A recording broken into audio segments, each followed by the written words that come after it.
ಭಾನುವಾರ ಏಪ್ರಿಲ್ 19, 2026 ರಂದು ಕೋಲ್ಕತ್ತಾದ ಈಡನ್ ಗಾರ್ಡನ್ಸ್ನಲ್ಲಿ ನಡೆದ ಐಪಿಎಲ್ 2026ರ 28ನೇ ಪಂದ್ಯದಲ್ಲಿ ರಾಜಸ್ಥಾನ್ ರಾಯಲ್ಸ್ ತಂಡ ಕೋಲ್ಕತ್ತಾ ನೈಟ್ ರೈಡರ್ಸ್ ವಿರುದ್ಧ 9 ವಿಕೆಟ್ ಕಳೆದುಕೊಂಡು 155 ರನ್ ಗಳಿಸಿದೆ.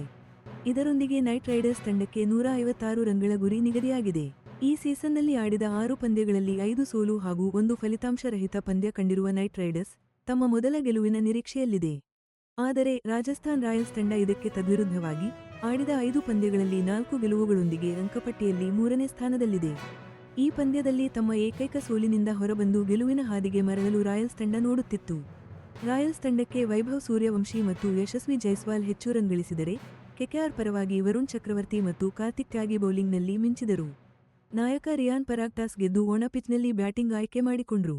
ಆರಂಭಿಕ ಆಟಗಾರರಾದ ವೈಭವ್ ಸೂರ್ಯವಂಶಿ 46 ರನ್, ಯಶಸ್ವಿ ಜೈಸ್ವಾಲ್ 39 ರನ್ ಗಳಿಸಿ ತಂಡಕ್ಕೆ ಉತ್ತಮ ಕೊಡುಗೆ ನೀಡಿದ್ರು.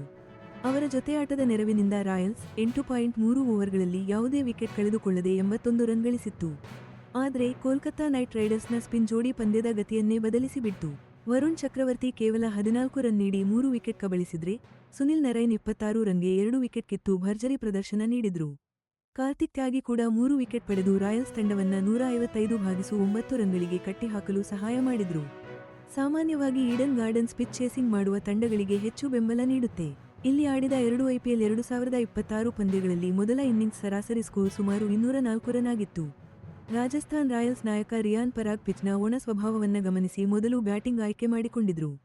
ಪಂದ್ಯದ ನಂತರದ ಭಾಗದಲ್ಲಿ ಸ್ಪಿನ್ನರ್ಗಳಿಗೆ ಪಿಚ್ ಸಹಕಾರಿಯಾಗುತ್ತೆ ಅಂತ ಅವರು ಅಂದಾಜಿಸಿದ್ರು. 156 ರನ್ಗಳ ಗುರಿ ಬೆನ್ನತ್ತಿದ ಕೋಲ್ಕತ್ತಾ ನೈಟ್ ರೈಡರ್ಸ್ಗೆ ಆರಂಭಿಕ ಆಘಾತ ಎದುರಾಯಿತು. ಆರಂಭಿಕ ಆಟಗಾರರಾದ ಅಜಿಂಕ್ಯ ರಹಾನೆ ಮತ್ತು ಟಿಮ್ ಸೈಫರ್ಟ್ ಇಬ್ಬರೂ ಶೂನ್ಯಕ್ಕೆ ಔಟ್ ಆದ್ರು. ಇದು ನಿಜಕ್ಕೂ ಅಪರೂಪದ ಘಟನೆ, ಯಾಕಂದ್ರೆ ಐಪಿಎಲ್ ಇತಿಹಾಸದಲ್ಲೇ ಇಬ್ಬರು ಆರಂಭಿಕರು ಶೂನ್ಯಕ್ಕೆ ಔಟಾದ 13ನೇ ಪ್ರಸಂಗವಿದು.